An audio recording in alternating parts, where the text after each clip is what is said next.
પેઢીની પુણ્ય ઘટે એટલે દેવને ઘડપણ આવે, દેવને ઘડપણ આવે એટલે દુનિયાના સાનિધ્યમાં જાઓ, કામ ના થાય।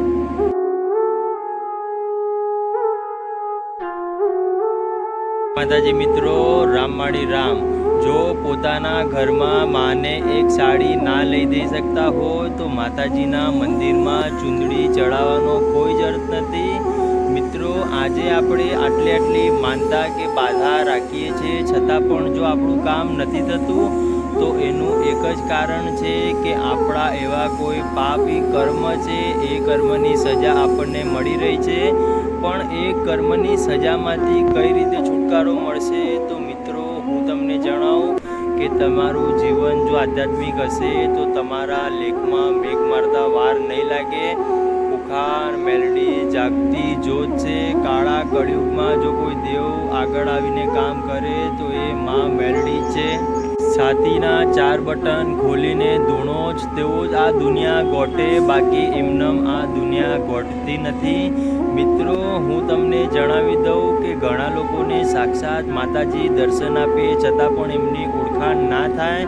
એનું એક જ કારણ છે કે એમની દ્રષ્ટિ નથી। તમે પાવાગઢ ગયા, પાવાગઢના અંદર 5 રવિવાર ભર્યા અને કોકે એ અંબાજી માતાના દર્શન કરજો, પાવાગઢ નહીં અંબાજી માતા તમારું કામ કરશે।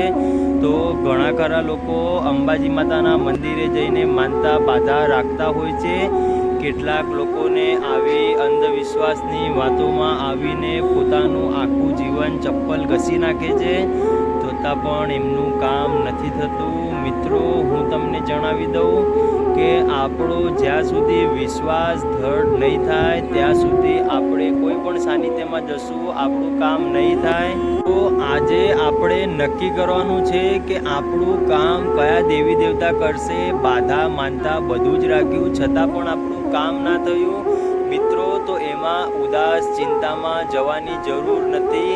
આપણું પણ કામ 100% થશે। તો હું તમને જણાવી દઉં કે આજથી આપણે એવો સંકલ્પ કર્યો છે, તમે મારા વિડીયોના માધ્યમમાં ગમે તે જગ્યાએ આવ્યા પણ જો મારા વિડીયોના અંદર તમે આવી ગયા તો હું તમને 100% સાચું જ્ઞાન આપીશ। આપણે આજથી એવો સંકલ્પ કરવો છે કે માતાજી, મેં તારી આટલી માનતા બાધા બધું જ રાખી છતાં પણ હું દુઃખીના દુઃખી છું, મારું કોઈ કામ થતું નથી, મને જશ મળતો નથી। એક ક્ષણે માતાજીને, કુળની દેવીને 2 અગરબત્તી કરીને સાચા મનથી પ્રાર્થના કરજો અને પ્રાર્થના કરીને વિશ્વાસ રાખજો। મિત્રો, મને અવશ્ય ખબર છે કે જે જગ્યાએ વિશ્વાસ દ્રઢ થઈ ગયો દેવી શક્તિને આવવું જ પડે છે। તમારા માટે પણ દેવી શક્તિને આવવું જ પડશે, તમારા પણ કામ કરવા જ પડશે। બસ એટલું જ કરજો કે 5 આંગળીની પુનઃ રાખજો, તારું મારું મૂકી દેજો, હટમાન ઈર્ષા મૂકી દેજો। અને તમામ ભાઈઓને કહેવું છે કે ખોટા વ્યસનના રવાડે ના ચડતા। માતાજી ક્યારે કોઈના દીકરાને હેરાન ના કરે। આપણા કર્મ એવા છે જેના કારણે આપણને આ સજા મળી રહી છે। પણ આજથી જો આપણે સંકલ્પ કરીએ કે માતાજી, હું તો કાળા માથાનો માનવી છું, તારો બાળ છું, મોટું મન રાખીને ખોળે લઈ લેજે। મિત્રો, માતાજી 100% ખોળે લઈ લેશે અને તમારા જીવનના અંદર જે પણ નાની મોટી તકલીફ છે એ તકલીફને પણ દૂર કરશે। પણ એના માટે આધ્યાત્મિક જીવન જીવવું પડશે।